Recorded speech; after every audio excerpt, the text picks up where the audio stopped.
Indonesia menjadi salah satu negara terbesar yang menghasilkan limbah sampah makanan, sehingga menghasilkan lebih dari 7% emisi gas rumah kaca.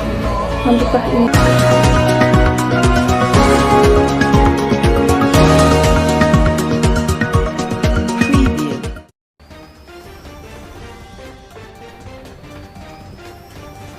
Selamat pagi pemirsa. Kita awali informasi pada pagi hari ini dengan berita tumpukan sampah makanan. Indonesia sendiri menjadi salah satu negara penghasil terbesar sampah makanan yang ada di dunia, sehingga menghasilkan gas rumah kaca lebih dari 7% per tahun. Berikut ini beritanya. Ketika kita membicarakan hal yang menyebabkan pemanasan global, pasti kita berpikir tentang asap pabrik, kendaraan bermotor, dan tumpahan minyak. Pernahkah Anda berpikir tentang sisa makanan? Di Indonesia, sampah makanan bisa menghasilkan gas rumah kaca sebesar 1.702,9 megaton per tahun. Riset Badan Pangan Dunia mencatat setiap orang di Indonesia berpotensi membuang rata-rata 300 kg makanan setiap tahun. Pulau Jawa menjadi penghasil sampah makanan terbesar dengan kisaran 21 juta ton sampah makanan setiap tahun. Hal ini bisa mengakibatkan pemanasan global.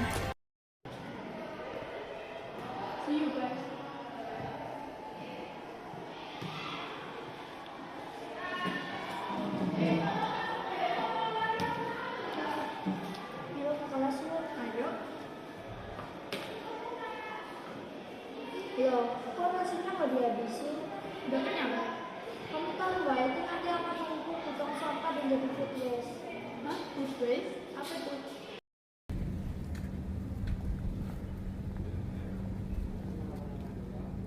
Food waste merupakan makanan yang berkualitas baik dan dapat dikonsumsi tetapi tidak dikonsumsi dan dibuang karena alasan tertentu.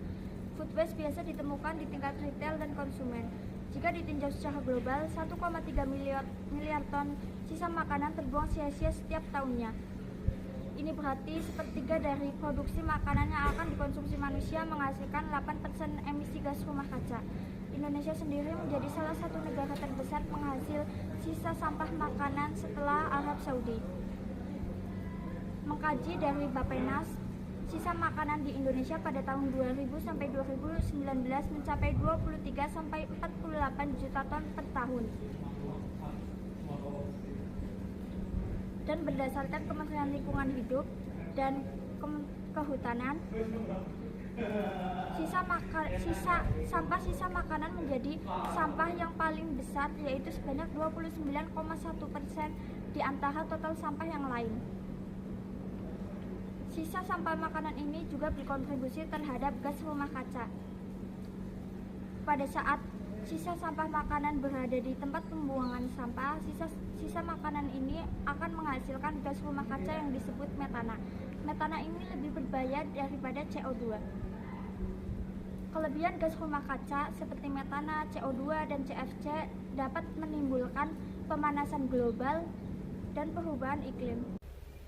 Untuk itu, penting bagi kita sebagai manusia untuk mengetahui ilmu kealaman dasar, untuk menjaga setiap lingkungan yang ada di sekitar ini, lingkungan yang sudah Tuhan berikan kepada kita, agar kita tidak ceroboh dalam menjaga lingkungan ini, yang mana seperti yang kita ketahui bahwa manusia itu hanya memikirkan diri mereka sendiri, tidak memikirkan sebab akibat terhadap lingkungannya. Nah, manusia sendiri dibagi menjadi 4 bagian, yang mana yang pertama ada manusia dengan ketidaktahuannya akan ketidaktahuan, yang mana perlu sekali bagi manusia untuk mempelajari berbagai ilmu kealaman dasar, yang mana ini hal basic yang harus kita ketahui untuk menjaga lingkungan kita agar tetap lestari.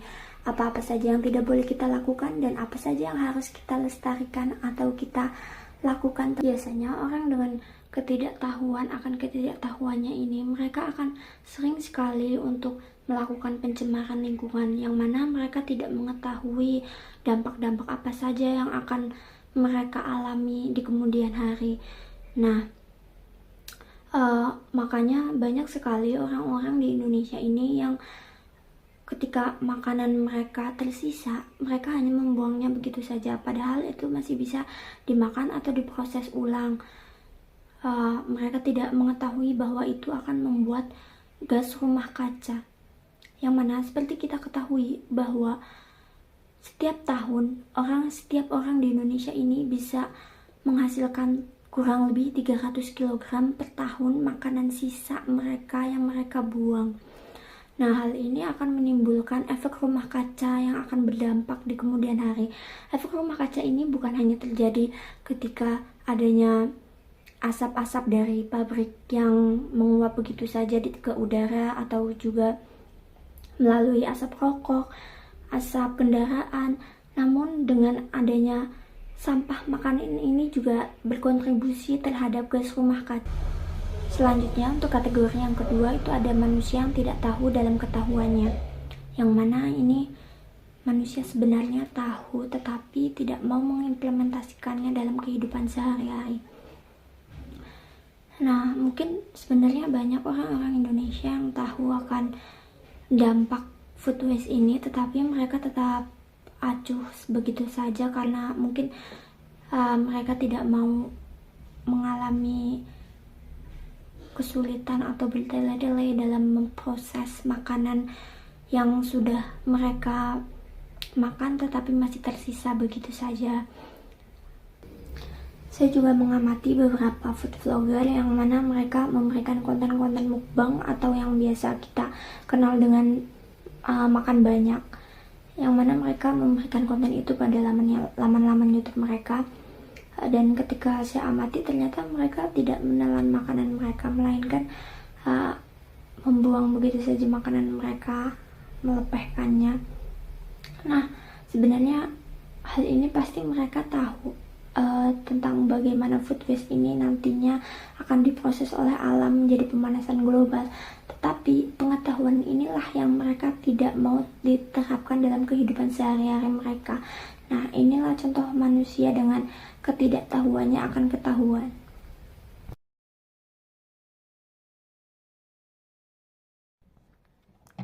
Halo guys, welcome back to my YouTube channel. Oke, kali ini kita akan mukbang.